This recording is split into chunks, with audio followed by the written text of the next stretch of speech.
Hi, everyone. Welcome to this conversation on understanding social change and continuity among communities, in which we are going to have a discussion with Professor B Subba.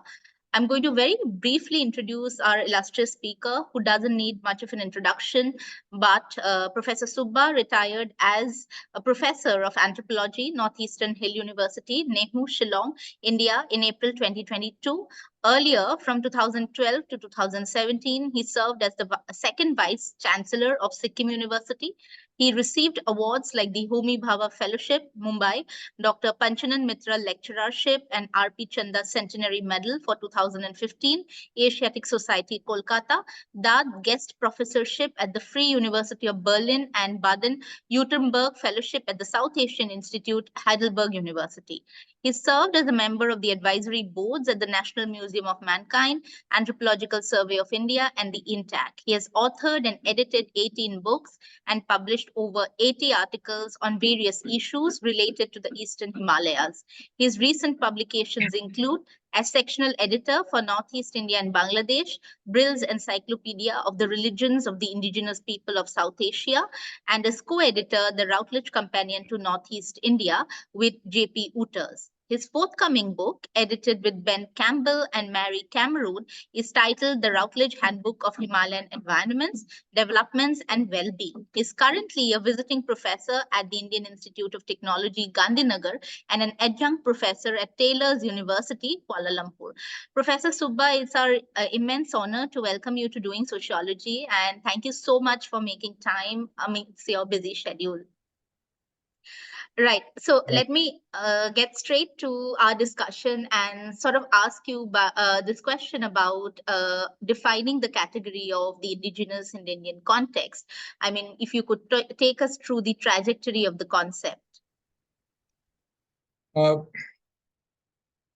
As far as the category of indigenous people is concerned, I did a book with a friend of mine from Stockholm University called B Carlson, way back in 2006, and the book is titled Indigeneity in India.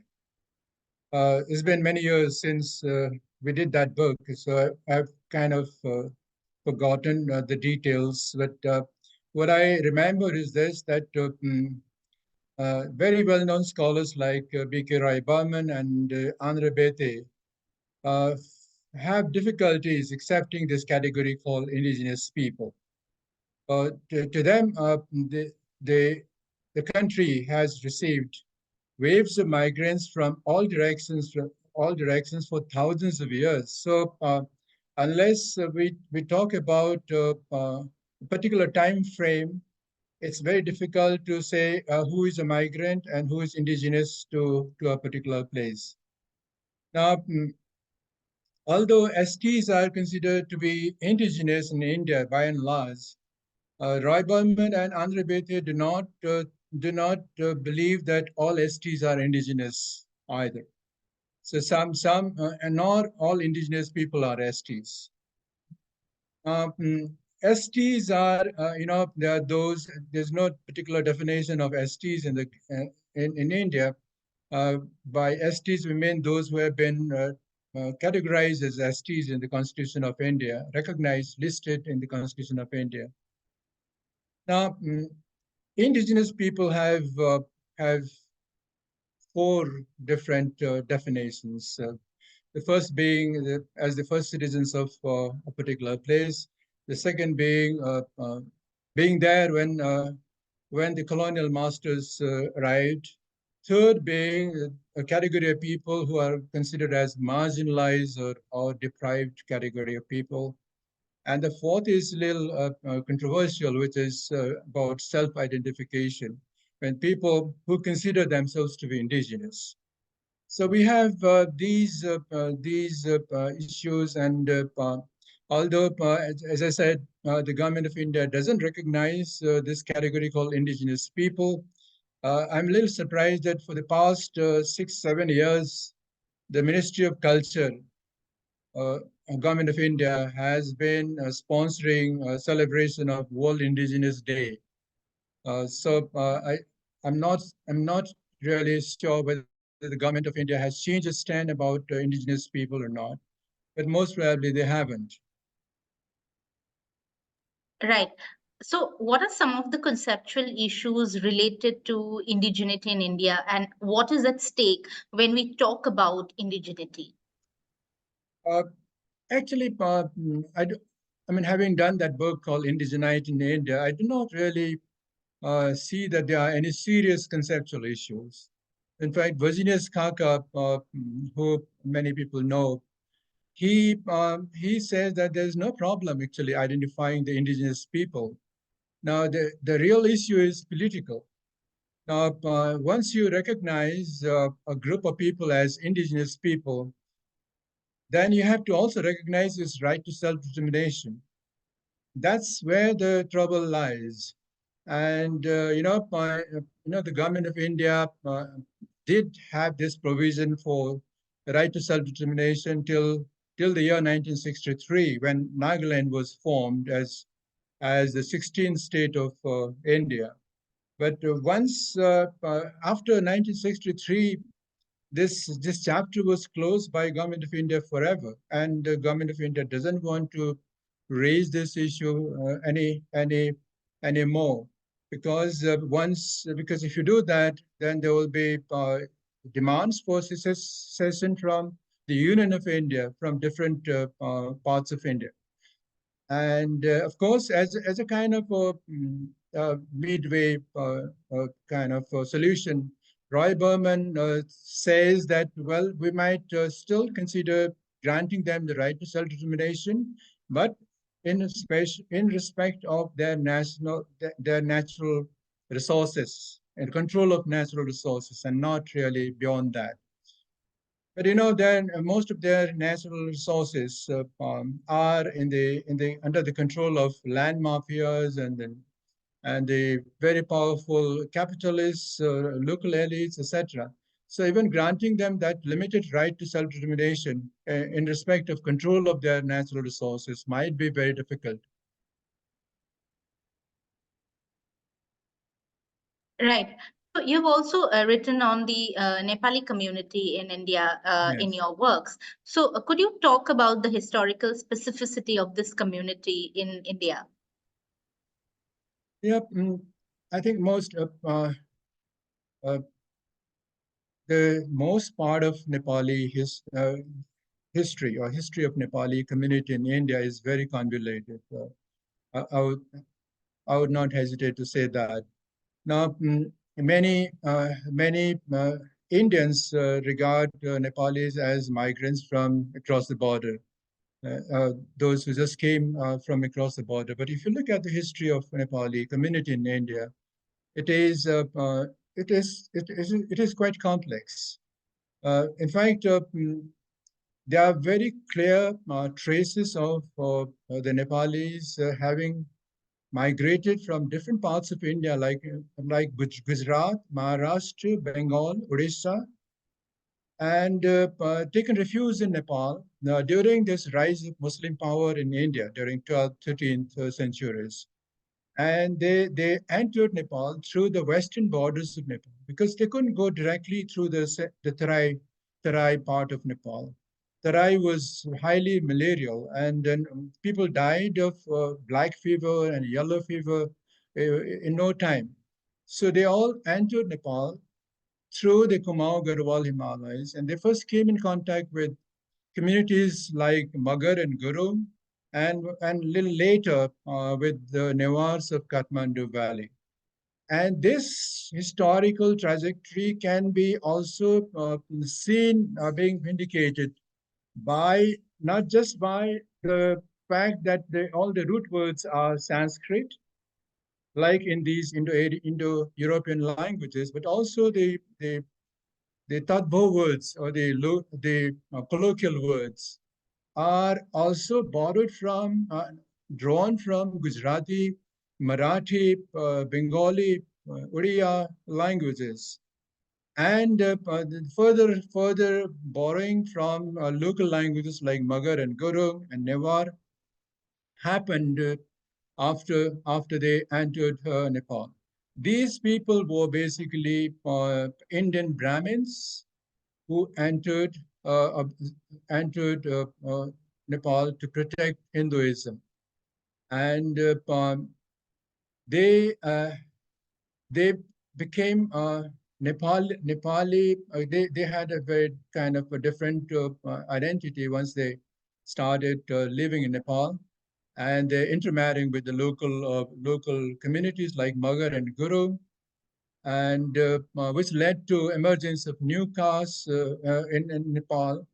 And then a reverse migration happened during the beginning of in the beginning of 19th century, with the opening of Gorkha recruitment by the British. And what most people know about is about the migration of Nepalis from Nepal from the beginning of the 19th century. Basically after the Anglo-Nepalese War of 1814-15, and they were soon followed by people who were required to work in tea plantations, the sprawling tea plantations that the British had started in the northeast of India and also in dazzling Sikkim Himalayas. So again, what would be some of the factors that intersect to give rise to the Nepalese identity as we see it in India today? Uh, I'm not very sure, but I think first of all, we need to remember this fact that Nepalis are also called Gorkhas, and some are so ideologically kind of situated that some of them do not like to be called Gorkhas, whereas there are some among them who do not like to be called Nepalis, but only as Gorkhas. So there are kind of extremes in terms of ideology within the people of Darjeeling, Sikkim, Assam, Dehradun, where they are found in some numbers. But as far as these intersections of Gorkha identity is concerned, I think it's to a large extent inconclusive. But uh, we do not really know when did the word Gorkha begin to be first used in Nepal. We may be able to trace the year in which it was first used, but it doesn't mean the year in which it began to be used. Maybe first record of this word Gorkha in some literature might have happened 50 years after, 100 years after the word existed in oral form in Nepal. Now, we don't really know whether the word Gorkha started because of this Gorkha recruitment from the beginning of 19th century when people actually started knowing about the Gorkhas, whether it is because of the Gorkha Principality, a small kingdom that Prithvinan Shah ruled in the southwest of Kathmandu, or whether it has to do with the Hindu sect called Gorakhnath, which also was quite influential in the foothills of Nepal for during these 17th, 18th centuries. We don't really know how the whole thing started, but what is visible is this that there is a parallel evolution of the Gorkha and Nepali identities. And these two identities are competing with each other in not just in India, but also in Nepal. Well, official decisions have led to closure of disuse of one name in favor of another. But if you look at the overall usage, I think both these words have been used in both Nepal and India. In the official records of India, also both these words are used. If you look at look at this document related to citizenship, uh, uh, following this Gorkhaland movement, there was an agreement signed in 1988, which recognizes the word Gorkha as citizens of India. Whereas if you look at this 8th schedule, which lists the national languages of India, it has Nepali in the list as one of the national languages of India. So we don't really, I think we don't have any kind of quarrel about which should be used, although there are people who are kind of ideologically bent either this way or that way. But I think it's the parallel development of two identities is the root kind of root cause of the kind of convoluted Nepali identity that we have in India. Right. And a lot of sociologists have also looked at the intersection between caste and class in Indian society. Yeah. So can we also look at this intersection amongst the Nepali community as well as the role of the middle class? I have looked at this caste-class relations during my doctoral research, and not really after that. But in my doctoral research, I've noticed when the doctoral research fieldwork was done in 5 villages of different located at different altitudes and also located at different aspects or different slopes. And these 5 villages, out of these 5 villages, 3 of them were from Darjeeling and 2 were from Sikkim. And what this study shows is that caste class relations are active and important. They in fact overlap to a large extent. Uh, in areas which are below 5,000 feet altitude above sea level, or in east, west, and south slopes, south facing slopes. Whereas in the north facing slopes, this caste class relations do not make much sense. Or in altitudes above 5,000 feet, it doesn't make any sense because there's no complement of high caste per se in the higher altitudes. There are some Kshetris up there in the high altitudes, but there's no good complement of different castes in the higher altitudes. Mainly, the higher altitudes are inhabited by Sherpa, which is a tribal community, and the Kshetris. But the caste class overlap is really not really strong in the higher altitudes. So ecology has, in my view, played a very important role in caste-class relations in the Eastern Himalayas. Right. And how can we understand the relationship between the Nepalese and other communities in India? Now, as far as this relationship is concerned, I did a little bit of what is called content analysis when I was writing my book called The Gorkhaland Movement in Darjeeling. A reprint, sorry, second edition of this book has come out recently. And when I was doing this content analysis of what was published, what was reported in various newspapers and news magazines on the Gorkhaland movement, which also reported about this interethnic relations between Nepalis on the one hand and various other communities living there in Darjeeling Hills. So on the basis of that study, I noticed I found that the relationship between Nepalis on the one hand and the Marwaris, Biharis, and Tibetans on the other was a little tense because their business prospects had kind of had taken a back seat because of the movement and because of frequent bans and closures and all kinds of tension, political tension, etc. So, but they did not raise any issue directly, but they did report. They did make some kind of reports certain quarters. On the other hand, the relationship between the Nepalis on the one hand and the Lefchas and Bhutias on the other, that आज वो छोड़ दीजिए that was not really tense. Although Lepchas and Bhutias also did not like did not like the way they were appropriated as Gorkhas. No, there was a slogan called Lepcha, Bhutia, Nepali, Hami Sabai, Gorkhali kind of slogan was there, that Lepcha, Bhutia, Nepalis, we are all Gorkhalis. That kind of slogan they certainly didn't like. And the Lepchas had every right to also claim aboriginality or autochthonous status in the dazzling Sikkim Himalayas.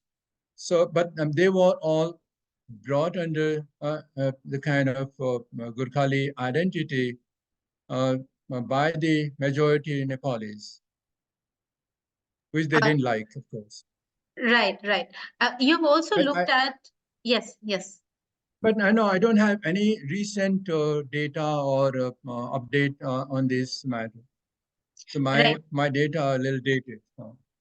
Right. I'm sure that if our viewers and listeners are listening, they will be inspired to probably take up some of these, works and look at Mm. what changes and continuities have existed. Apart from the Nepalese, you've also looked at three Kirata communities who live in the Eastern Himalayas, the Limbu, the Rai, and the Yakha. And I was wondering about the cultural proximities and the similar destinies of these three communities in the Eastern Himalayas, and how can one understand them? Uh, I can talk about cultural proximities about these three, which I studied these three communities as a Homi Bhabha fellow, and the book was published called Politics of Culture way back in 1999 by Orient Longman, I think it was called at that time. Later it began to be called Orient Black Swan, but I think those days it was still Orient Longman. And I'm really kind of happy to remember that this book is still giving me revenue. From 1999 till 2024, even this year, I got about a check of about 3,000 rupees. And the price of the book was only 190 rupees or something. So considering that, I think the book did pretty well. Now, when I talk about these three communities, first of all, about destinies, Yaka has now more or less dissolved itself. Yaka community has more or less dissolved either into Rai or Limbu communities, depending on their depending on where they are living. So Yaka identity has become now a very, very difficult thing to talk about. We don't really we don't really get Yaka speakers any longer. So it's become a kind of, the language also is considered to be not just endangered, but also kind of vanished. Now, the Rai community is a large community, and the Rais have huge internal diversity, actually. It's highly heterogeneous. And in fact, there's a saying in Nepali that there are as many Rai languages as there are Rais. So the linguistic diversity within the Rai community is also huge, as a result of which they were they were they had they took really long time to decide what would be called Rai language. There was nothing called Rai language. So there were many Rai languages. So meeting they had series of meetings for over several years, and then finally they settled on what is called Bantawa language as Rai language. But they have not been successful as yet in getting the scheduled tribe status, which they are striving for a pretty long period of time. And probably because Rais were highly Hinduized compared to the Limbus.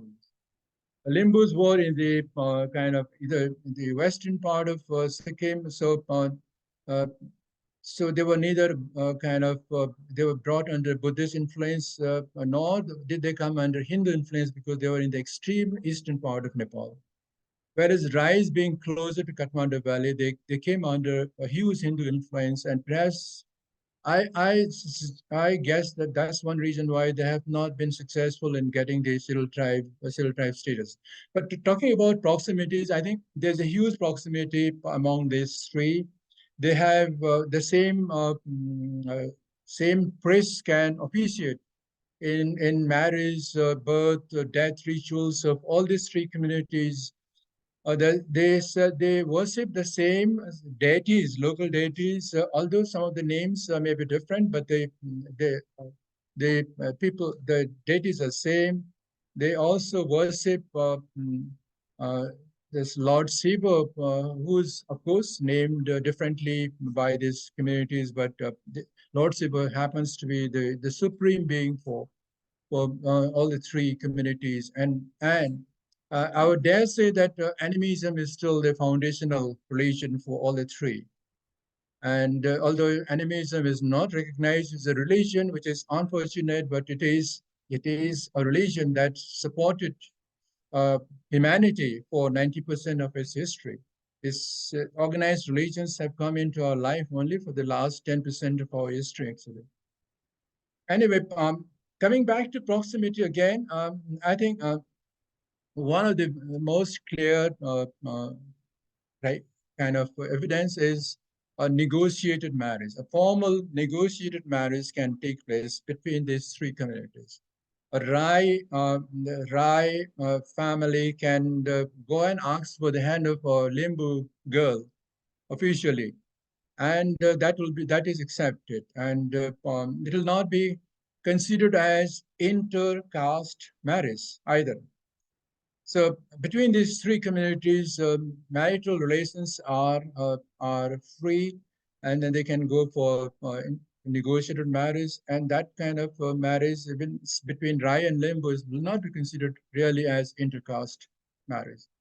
And although the word kirata is not really, or kirat is not so kind of widely used, this is, and whenever it's used more for political reasons than for any other reason. Right. I have two more questions, and one Okay. about the role of Christianity in bringing about socio-cultural change in India. If you could shed some light on it, particularly with respect to Northeast India. Yeah, I spent about 31 years in Northeast India, so I have some kind of confidence to speak about Northeast India. But also have some idea about spread of Christianity in the whole of India. I think I, I'd not go into details about what the Christian missionaries did or did not do, where they succeeded, where did not, where they failed, etc., etc. There's a huge amount of literature regarding this. And some of my friends like Sajal Nag and David Siemle have written a lot on this. And also my former colleague Milton Sangma also has written on this. I'll not go into that. I'll just kind of flag two things they did with against a huge financial challenge, against a huge challenge of manpower, the trained manpower, etc. And these are their contributions to education and health.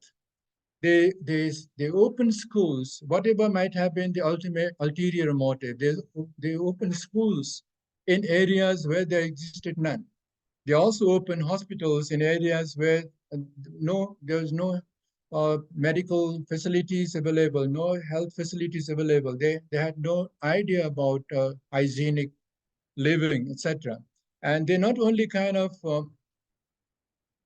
facilitated medical care and educational spread, but also kind of sensitize them about the need to be educated, the need to be hygienic, etc., etc. And I think uh, if you forget the motive that some people impute behind all this, I think the contribution of the Christian missionaries to these two fields, education and health, is unparalleled, in fact. And I'm saying this, although I'm not a Christian, I'm saying this with full confidence. And once education and health took some kind of roots in this region, rest of the sociocultural changes started happening on there automatically, actually. Like inter-community interactions, multilingualism or bilingualism, all these things started developing, and also intertribal kind of marriages. All those things have started happening uh, on, uh, on their own automatically.